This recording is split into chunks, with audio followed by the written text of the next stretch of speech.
मुस्लिम आरक्षण की बात आ गई, उलेमा चिट्ठी लिख देते हैं। मस्जिदों से चुनावी फतवे जारी किए गए। नोमानी साहब ने कह दिया कि ये 25 लोगों की लिस्ट भेज रहे हैं, आपके गठबंधन को इनको अपने पसंद के उम्मीदवार खड़े कर दो। तो सर आप लोगों को नहीं लगा कि ये सारे नेटिव, आप वक्फ को लेकर गए, आप धर्म आधारित आरक्षण को लेकर गए, चुनावी फतवे तक जारी हो गए, ये सब कुछ हो गया, फिर भी नहीं मिला?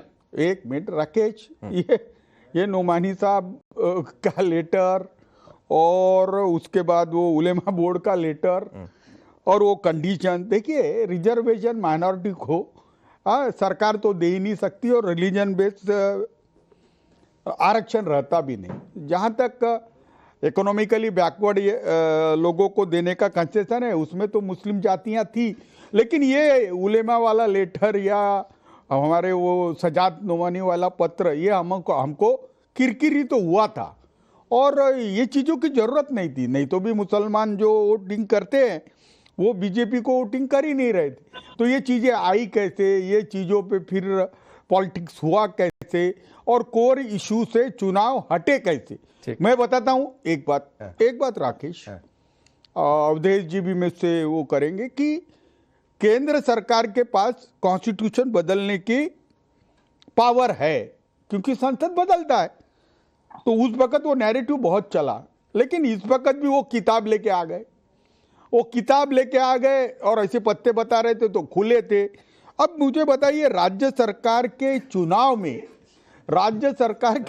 में कॉन्स्टिट्यूशन का मुद्दा हो सकता क्या?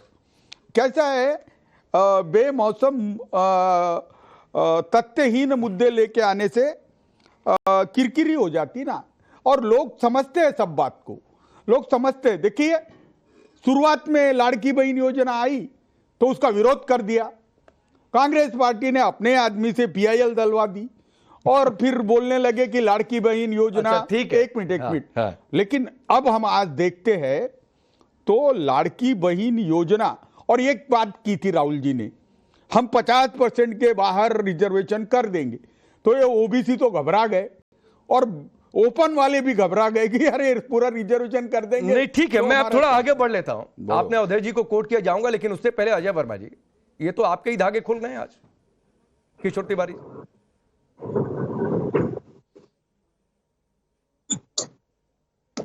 अरे अजय जी आवाज आ रही है? आज नहीं आएंगी। हेलो, आवाज आ रही है क्या? नहीं अभी नहीं आ रही, बोलो आप बोलो। किशोर तिवारी को सुना आपने?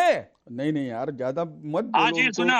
अरे तो ये आपके साथी, आपके गठबंधन के साथी आप ही के धागे खोल दिया, आप आराम से गाड़ी में बैठे हुए। अरे दुखी हो गए वो, काहे को ज्यादा बोल रहे?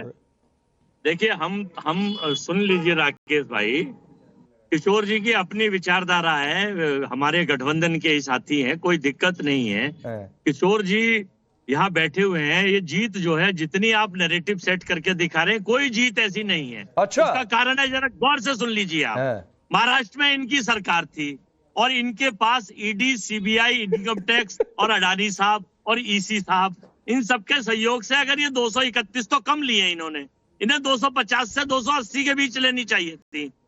देखिए यहाँ तो इनका तंत्र ने काम करा है, लोकतंत्र को हराया है इनके तंत्र ने। अगर आप और उत्तर प्रदेश में आप इतरा रहे हैं, अरे भाई आपके अगर ऐसे होते तो देखिए ममता जी ने 6 में से 6 सीट जीती, तब मानते कि बम्पर जीत है। कर्नाटक में कांग्रेस में से 3 सीट जीती, तब मानते बम्पर सीट है। जब आप 9 में से 9 सीट उत्तर प्रदेश। अच्छा, आपको महाराष्ट्र में कब 230 सीट मिली थी, जरा मुझे बताइए अजय वर्मा। सुनो पूरी। अब देखिए झारखंड में, अरे आपको महाराष्ट्र में कब 230 सीट मिली थी? राइट मोड़ अंदर यही से हमारी 16। अरे राइट लेफ्ट मत करिए भाई, गाड़ी थोड़ा रोक लीजिए। अभी सब आपके लेफ्ट चल रहा है, कुछ राइट नहीं हो रहा है आपके लिए। लोकतंत्र की जीत झारखंड में मानी गई है, असली मानी गई है। ऐसे कोई होता है कि सारे सहयोगी उधर जलेबी बनना है। अजय वर्मा जी ये देखिए, फडणवीस जलेबी बना रहे हैं, आप लोग जलेबी के चक्कर में गोल अभी गाड़ी में बैठकर आप जलेबी की तरह घूम रहे हैं, पता नहीं कहा राइट लेफ्ट। अरे थोड़े सीरियस हो जाइए भाई, आपकी पार्टी के 2 आला कमान कहीं हिल स्टेशन पर छुट्टियां मना रहे हैं, आप गाड़ी में घूम रहे हैं, डिबेट में आप आराम से एक जगह रुक नहीं पा रहे हैं, ये आपकी गंभीरता हो गई है। नहीं, अब आप को जोड़ेंगे तो हम सुबह से लगे हुए हैं। 2 मिनट बाद में आपको परमानेंट जुड़ जाऊंगा, मैं काट के 2 मिनट बाद जुड़ता हूँ आपसे। नहीं काटिए मत भाई, जाइए, नहीं काटिए मत जाइए, कहाँ जा रहे हैं? जाएंगे तब तक समय, इसी जाने के खेल में तो सब चला गया। सब चला गया इसी जाने जाने के खेल में। राकेश अवधेश भाई, तुम इतना क्यों वो उनको बोल रहे हैं? अरे आपने धागा खोल, मतलब अवधेश जी ये बड़ी नाइंसाफी है। किशोर जी ने अपने साथी का धागा खोल दिया, ठीक है, मैं एक बात पे थोड़ा सा मैंने उनसे लाइटर नोट पर बात कर ली तो ये कह रहे हैं कि मैं क्यों इतना बोल रहा हूं। अवधेश जी जी देखिए, महाराष्ट्र का ये चुनाव परिणाम जो है एक असाधारण परिणाम है। 1972 के चुनाव में कांग्रेस पार्टी को 222 सीटें आई थी। उस समय कांग्रेस पार्टी अकेले ही थी और बाकी छोटी छोटी पार्टियां थी। इसके अलावा मुझे ध्यान नहीं है कि 288 सीट होने के बाद कभी भी किसी गठबंधन को इतना बड़ा बहुमत मिला होगा और विपक्ष इतना कमजोर रहा होगा। जैसे ही ईवीएम नहीं था ना तब। हाँ, नहीं वो तो ठीक है, आपका ईवीएम से ही जो है, लोकसभा चुनाव में तो ईवीएम था नहीं, वो तो बैलेट पेपर से था। लोकसभा चुनाव में जब 31 सीटें जीत गए तो उसमें ईवीएम नहीं था, तो वो तो आपका चलता रहेगा। अब दिक्कत यह है कि अब इन्होंने टोक दिया, तो मैं अब इस पर आऊंगा थोड़ा सा। देखिए, महाराष्ट्र में जैसे ही मैंने सुना कि 1995 के बाद लोगों ने रिकॉर्ड मतदान किया है, 4% पिछली बार से ज्यादा किया है, और 288 में से 266 सीटों पर मतदान की बढ़त थी। तो अब वो मतदान की बढ़त 2024 लोकसभा चुनाव के पुनरावृत्ति के लिए तो नहीं हो सकता था इतनी बड़ी संख्या में। तो इसीलिए वो महिला वाला ठीक है, वो योजना थी, महिलाओं का वोट पुरुषों के मुकाबले अगर अनुपातिक दृष्टि से देखें तो ज्यादा है। दोनों के बीच वोट का अंतर जो था, कुल मतदाताओं की संख्या 53 लाख का अंतर था, मतदान में 28 लाख का केवल अंतर रह गया करने में। तो महिला अवधेश जी, मैं आपको थोड़ा सा रोक रहा हूं, इतना बड़ा अंतर, सवाल ऐड करता हूं, इस पर तो बड़ी चर्चा वोटिंग नहीं, पर क्या है। मैं इसलिए कर रहा हूं। हाँ। लेकिन वोटिंग दोनों के मतदान में 16.5% का अंतर, ठीक है, केवल महिलाओं की इस वोटिंग से और लाडली योजना से नहीं है, इसके बड़े मायने हैं।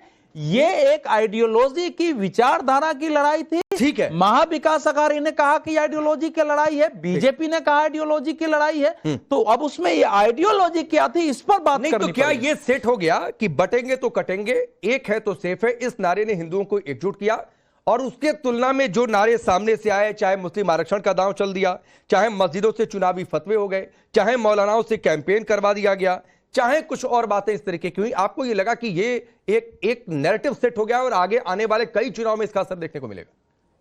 लोगों के जेहन में ये बात थी ना, जो कुछ लोग देख रहे थे कि पिछले चुनाव में संविधान खत्म, आरक्षण खत्म, हम बटने के बाद क्या हुआ है। देखिए, बड़ी भूमिका जो इसमें निभाई है, जो बटेंगे तो कटेंगे, वो तो बांग्लादेश से 26 अगस्त को जोगी जी ने बोला था।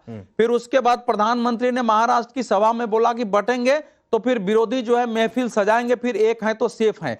लेकिन ये नारा अपील क्यों किया, ये तो समझने की जरूरत है ना, कि जब इतनी बड़ी संख्या में इमाम और मौलाना बैठ रहे हैं, कह रहे हैं कि हमने महाविकास अघाड़ी के पक्ष में फतवे जारी किए। इनके पार्टी के जो विधायक थे, ढिंडसा शायद जगह है ना, क्या है, वहां के विधायक जो है सुनील प्रभु जी उस मीटिंग में बैठे हुए हैं। जब खड़े होकर कहा जा रहा है कि भाई, जिसने भी भाजपा को वोट दिया है उसका हुक्का पानी बंद करो, रोटी बेटी का रिश्ता खत्म करो, और INDIA के घटक कम से कम इतना भी बोलने के लिए तैयार नहीं कि तुम वोट हमको दो, इसको दीन और इस्लाम का विषय मत बनाओ।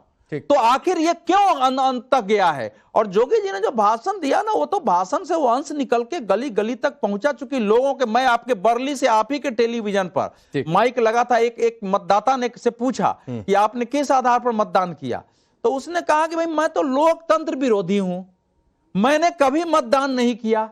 लेकिन एक समुदाय जिस ढंग से पार्टी को हराने के लिए पूरी लगा रही है, तो मैं घर से निकल के मतदान करने आया। ठीक है।